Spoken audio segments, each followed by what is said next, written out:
Well,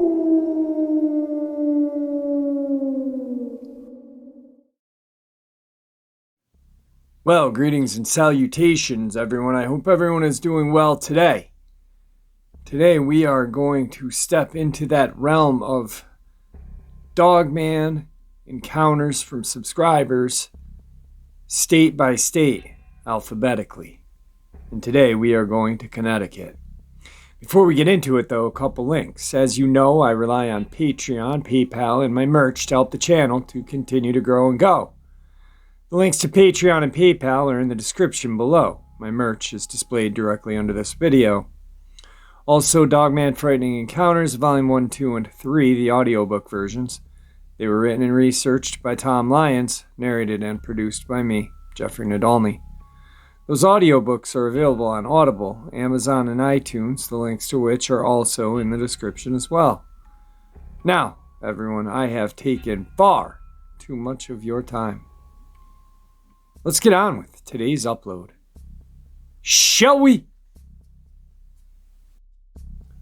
Today we are going to step into the little suburb, so to say, of New York City, Connecticut. Today's first encounter. First, I'd like to say I've been a long-time listener of your channel, and I am continuously entertained and captivated by your narrations. Anyway, I had a Dogman sighting a few years ago, back in 2010. I was working in an ambulance at the time with a partner, and only recently did my partner divulge his side of the story to me. It was initially a Reddit post I created years ago, but with the addition of my partner's information, I rewrote it into something that is easier to read to the audience. After the sighting, I became obsessed on trying to figure out what it was that we saw, whereas my ambulance partner wanted nothing to do with it, and completely shut the topic down anytime I tried to bring it up. Until about a week ago, I finally got him to cave and tell me what he saw that night. I've only shared this story a couple of times, and this is the first time it's been shared with the additional information. It's unique, at least, that's what I think, in that it takes place in Connecticut, not exactly Dogman Central. I hope this sighting serves you well. You will find it attached below, hopefully, in a non-messy format. I'm on mobile and apologize if it comes out wacky. If you have any questions, please don't hesitate to contact me. Keep fighting the good fight, my friend. So the first part will be from my point of view and the original post edited with some details that I had left out. Hopefully it reads less like a Reddit post and more like something you can share with the viewers. My work partner that night refused to acknowledge or even talk about the events for almost 9 years. The second part will be from his point of view. I'm a former paramedic who plays EMT on the weekends now. I always thought if I were to experience something paranormal at work, it would be in any one of the number of ambulances I have used on the account of all the souls that have passed through them. My partner and I this night were not that lucky. I used to work in a moderately sized city in central Connecticut, and our company covered surrounding towns and had contracts to cover inter-hospital transfers and things like that, much further away from our 911 coverage area. The city itself is only a couple of 100,000 people, with suburbs and a river valley, and then rural woods beyond. Nothing special. We had to respond to a fringe of our coverage area in another town in another corner of the state, literally nicknamed the Quiet Corner, because it is so low populated and very heavily wooded. After almost getting there, we wound up being canceled by a closer unit en route. It was 4:30 in the morning on a Wednesday in autumn of 2010. Where we were turning around was a notoriously small one-stoplight town. The ride back to civilization from where we were was only about 20 to 30 minute trip. But it's a long, straight, 2-lane state route with dim streetlights and a thick forest on both sides with occasional residents and very few small businesses. Turned off of State Route 44 and on to a road named Pumpkin Hill Road. which after a couple of more turns onto side streets was going to drop us off further down 44 in the direction we needed to be going. Surrounding us was a state forest and a couple of dirt roads, a couple of small rivers, a small lake, and not an awful lot of houses. The houses that were there are spaced apart pretty well. I was riding in the passenger seat with my face in my laptop, writing our canceled tag, mentally preparing to go home after a long night. And my partner asked, "Do you see that?" And began to slow down. Pumpkin Hill was a gravel road that's fairly narrow, and we had a jet black forest on both sides of us. Visibility in front of us was clear, but to the sides you couldn't see past the 5 or 6 foot tall hedgerows that lined the road beyond the guardrail. The cab was illuminated by the laptop, so I shut it and looked up. Squinted a little, and there I saw it, only about 100 feet or so in front of us, a very large dog. A very large dog that's silverish gray with straight cropped ears and little tufts atop of them, walking away from us ever so slowly, with a very unusual gait, almost like it was limping. Damn thing had to be 4.5 feet at the shoulders. My partner slows to a crawl, thinking it's hurt and maybe it has a tag and a collar. So we thought surely this magnificent beast must have had an owner. As we slowed to a crawl, something happened that I will never unsee or ever forget, and it's the day I started believing that not all things are what they seem. The idle of the ambulance isn't its usual roar. We're just creeping about 5 miles an hour, gaining. I was on the passenger side, and it was on my side of the road. The plan was for my partner to put the flashers on and for me to whistle or hoot to see if our new friend was acclimated to humans and needed help, or if he was just street tough, and to let him on his way. We closed the 100-foot gap to about 25 to 30 feet. As we closed our distance, and right at the 10-yard mark or so, my partner and I simultaneously got a sense of dread. I was suddenly very aware of how much I was in, and my blood turned cold. The hair on my arms and neck stood on end, my vision narrowed, and my heart started pumping well over 120 beats per minute. That creature stood up. It just stood up, not like a domestic dog or a bear or cat will. Their movements are kind of awkward when they stand, and they're usually pretty quick to go back down onto all fours after a couple steps. We do have black bear here, but this definitely was not a black bear. It was far too big. This creature was meant to stand up, and he did it as fluently as you or I would. My view of this was from behind, and that thing's shoulders would have put an NFL defensive end to shame. It was a massive animal. My partner stopped the truck. The beast cocked its head to the side ever so slightly, to the left, revealing a single yellow/green glowing eye shine, then turned to my side, the right side of the woods, and bolted. It was over as soon as it started. My partner and I have always called this thing a werewolf. We estimated it to be around 7.5 feet tall. Our ambulance has a little over 13-foot clearance, and the tufts of the ears lined up with where about the emergency lights were on the front of the top of the truck. The top of its head ended about where the windshield ended. Its shoulders were easily twice as wide as a man's, maybe 4.5 to 5 feet. Its back muscles were well developed, and it had a tapered waist which led down to a bushy 3 or 4 foot long tail. I keep referring to it as a he because it had enormous testicles. How it walked around dragging those things on the ground, I have no idea. Its quadriceps, if I had to guess, was the size of a man's waist, anywhere between 34 to 40 inches. Its legs bent backward like a canine's, and I could make out an Achilles heel and a massive clawed foot. The upper body details were more alarming to take in. The ears were cropped like a Doberman's. They stood straight up, and the tufts atop of them were a few inches tall on their own. When it snapped its head to the side to acknowledge us, it laid the ears flat back on the top of its head. He was all business when he did that. I got a perfect profile view of its face, and it had rigid, straight cheekbones which led away from its face towards a gigantic muzzle.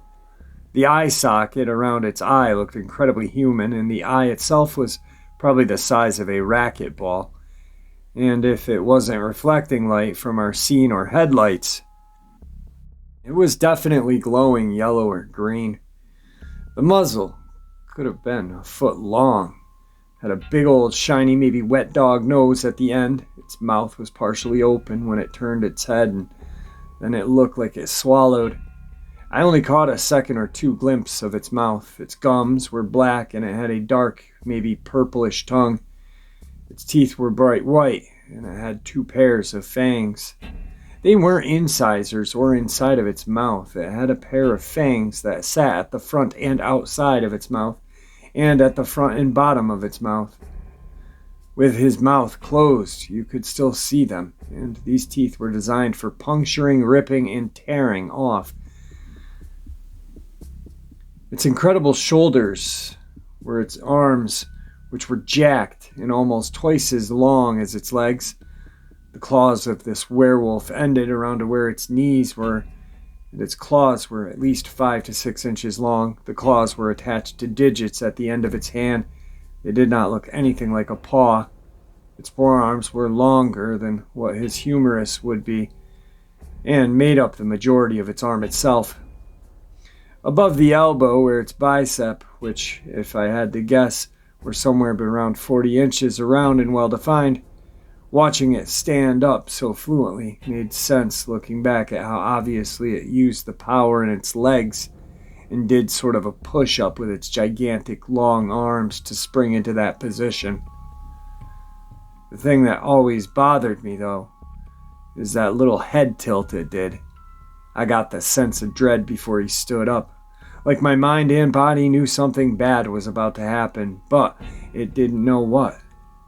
It was almost telepathic, if that makes any sense. I just got this feeling from the werewolf like, I know you mean well, move on, and I was never here. Then it vanished. The expression on its face wasn't angry or a scowl. It was more of a look of indifferent annoyance. Like it's saying, aw man, who the hell are you? I have to deal with this now? When it rolled to the right, it bent its legs and just leapt straight up and over the hedgerows and guardrails. Didn't do a running start or even squat that much.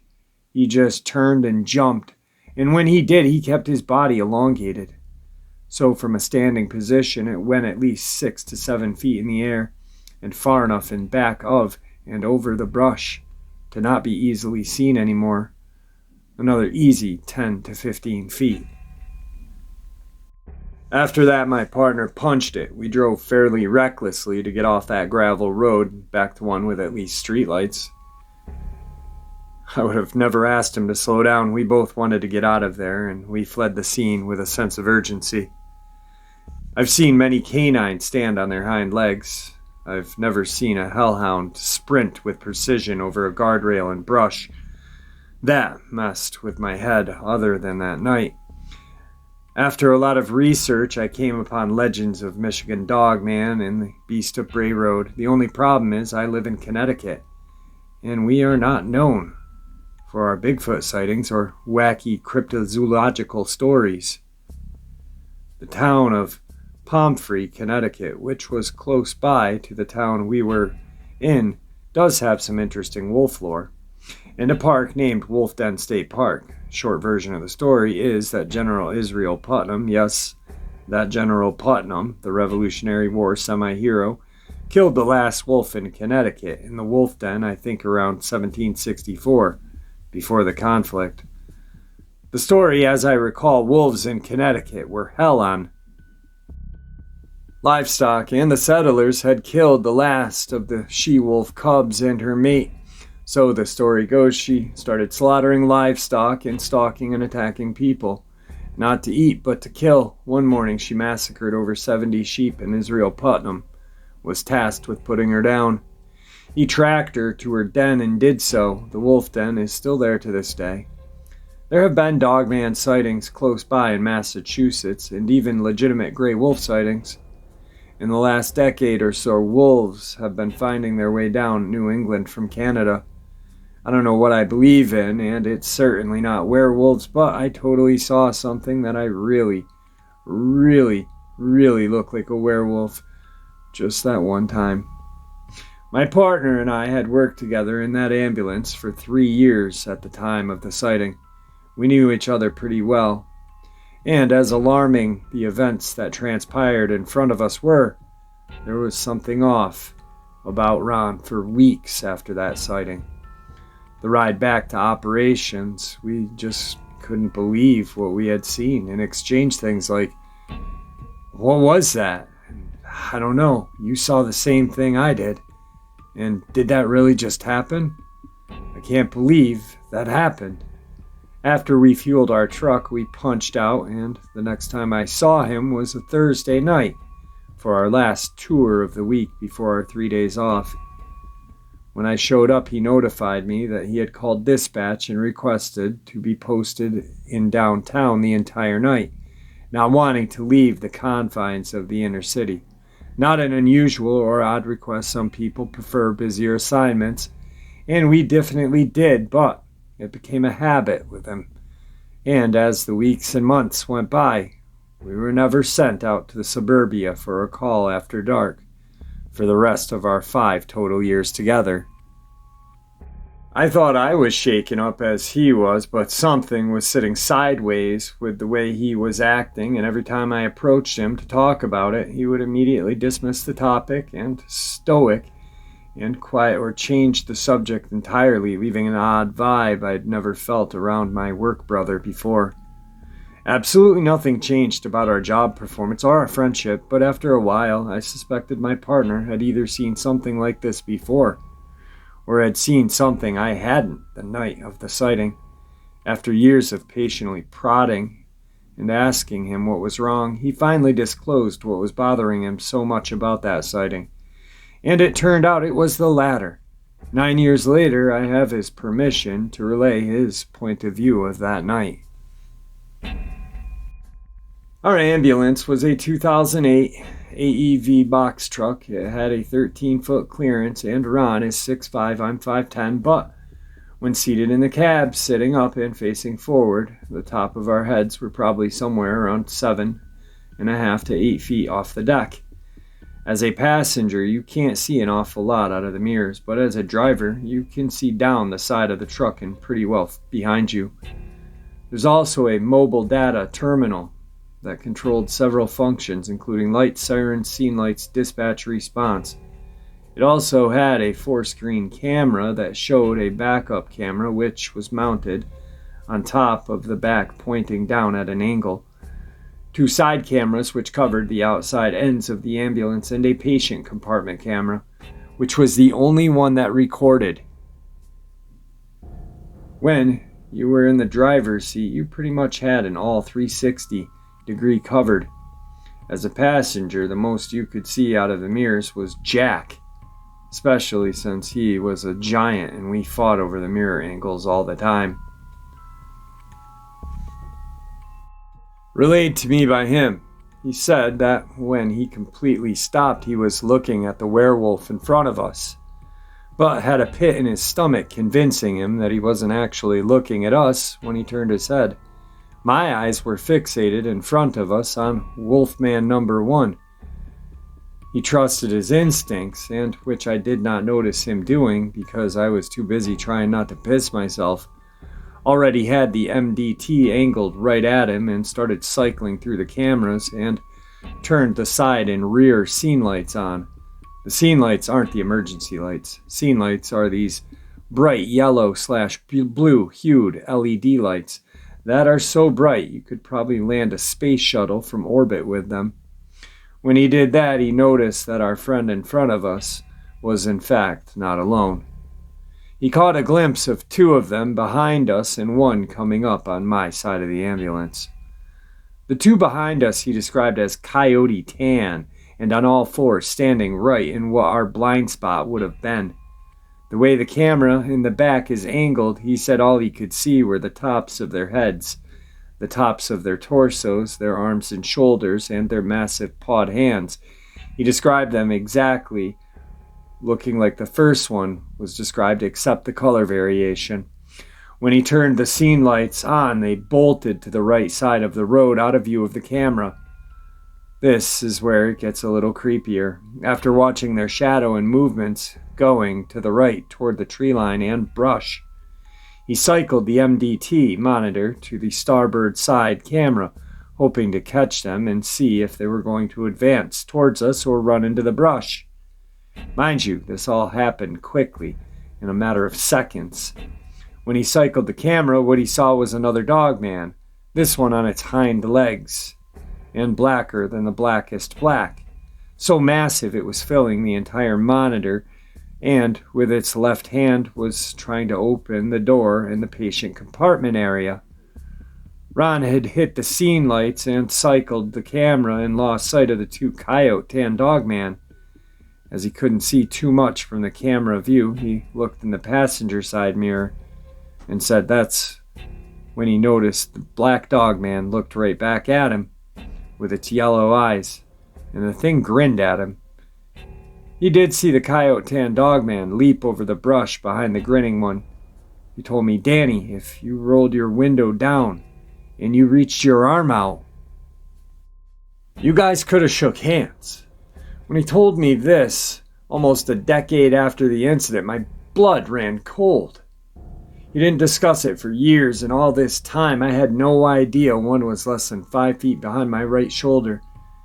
He said the grinning Dogman was a sinister-looking son of a gun. It was clearly trying to stealthily open the patient compartment door on the right side of the bus. Luckily, the locks engage when the vehicle is in motion. When it was staring at him in the mirror with this toothy grin, it moved its head and saw the Dogman we initially spotted jump up and over the brush, then followed suit. My partner said it stopped grinning, almost looked like it was having a chuckle with itself. Honestly, he looked like an asshole. Turned to the right and jumped up and over the guardrail with the rest of the pack. As we drove away, I rolled my window down, and we did hear a very loud, almost like chirping or yapping.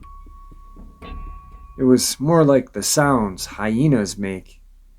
When I did that, he said, "Roll it back up. What's the matter with you?" as we sped away. It was over. The whole event couldn't have lasted more than a minute and a half from when we first spotted him 100 feet down the dark road. Knowing my partner's side of the story now after all of these years, what bothers me the most now, which is what was probably bothering him for so long. Where did the other three come from? What was their plan? What if I was someone alone in a Prius or a Mini Cooper or something? They'd be wolf crap. Were they out just prowling, just looking to ambush motorists or screw with people? They were so intelligent to move into the blind spots and had a distraction in front like a classic ambush. After having thought I settled my nerves over the even years ago now, I have so many more questions I'm afraid I will never have answers to. That's what my partner swears happened that night we saw a wolf beast on Pumpkin Hill Road in a sleepy little corner of Connecticut in our ambulance. Now, a while ago, I had the ability to interview him, and it was... I've said it before. All Dogman encounters or cryptid encounters are fascinating and terrifying. There are none more terrifying than the other, okay? We're seeing something that we are told our entire lives don't exist. And then we see one, and we're terrified. No matter if it's 150 feet away or face to face, they are all equally terrifying in my eyes for that simple reason I just explained. But this one has sat with me for a very, very long time. There are a few that sit with me that just I think about periodically, and I'm like, wow, man, what an amazing set of events that had happened, you know? Um, I had the opportunity to interview him, and it was so cool hearing him describe everything. I mean, I'm not an ambulance driver, so he got a little more detailed. Um, but yeah, one of the encounters that really has stuck with me is that one. Today's second Connecticut subscriber encounter. I told my wife and my son about the Putnam County encounter in Connecticut with the EMT worker. The reason why I told them about it is very close to my sister's house. She lives in West Hartford, Connecticut, which is very close to Putnam. My sister's house is in the mountains, and she has a reserve in the back of her home. She lives in a community of maybe 20 houses or so. It's a very affluent community, so the houses are huge, with at least an acre of land. They frequently see black bear, coyote, and all kinds of other wildlife in their community. When you drive into my sister's neighborhood, there's a patch of trees on either side of the road, and you drive up a steep hill that twists and turns as you drive. There are houses on either side of the street as you drive up the hill, but when you turn off the main road, I think it's called Asylum Ave, you enter into her community with the trees on either side, like I mentioned. Well, one night my wife and son went out to get some food with everyone, and when they came back and entered the neighborhood, they saw what they thought was a coyote. But my son said he thought it was far too big. He said it was light-colored and huge. He said then the animal gathered itself and jumped across the street in one leap. He said it looked like it was floating as it jumped. The road it crossed can easily fit 2.5 cars on it, so it's a wide street. He said as it landed on the other side of the street, it was gone. He said he did not think anything of it, but when I told him about the Putnam encounter, it all came back to him. My son is 10, but he is very smart 10-year-old. He's mature for his age. This happened a few months ago around Thanksgiving. When he told me this, I was shocked and speechless. I never thought I would hear of someone having an encounter, let alone my son. My wife said she saw it, but not quite as well as my son did. That's it, Jeff. Nothing exciting, but an encounter. Again, I am shocked and speechless by this. And like I said, I mean, that's the perfect example for the end of what I just said about the ambulance story. Any encounter is terrifying. Why? Because they are not supposed to exist. But they do. They do. I don't know if I can put this in this Connecticut encounter, so to say. But it's from a Connecticut subscriber and a very popular person in the community, comment community, Jane. She, being from Connecticut, has heard a lot of creatures in her backyard, wildlife. She believes Bigfoot. But she had a crazy Bigfoot encounter out in Montana one time. She has never written it down formally for me, but she shared it on this channel twice so far. So I'm going to share it because she's from Connecticut and we're just Connecticut subscribers, I guess. So her and her husband and I believe two Dobermans went out in a camper out west. I don't think it was their honeymoon. Maybe it was. But they drove out trying to find a camping spot, and they went down this dirt road and out into the wilderness, kind of desert wilderness, I'm assuming and imagining. They start a fire. You know, they do what campers do. They eat and hang out by the fire and, you know, just chew the fat, whatever. They put the fire out. They go to bed. Sometime around 3, maybe 4 in the morning, she's awoken to the fire being bright and, crackling.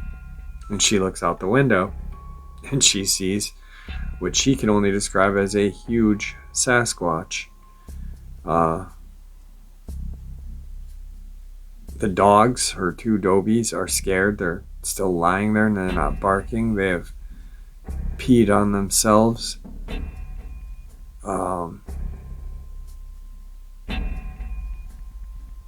So anyway, they end up waiting until morning. This creature's gone in the morning.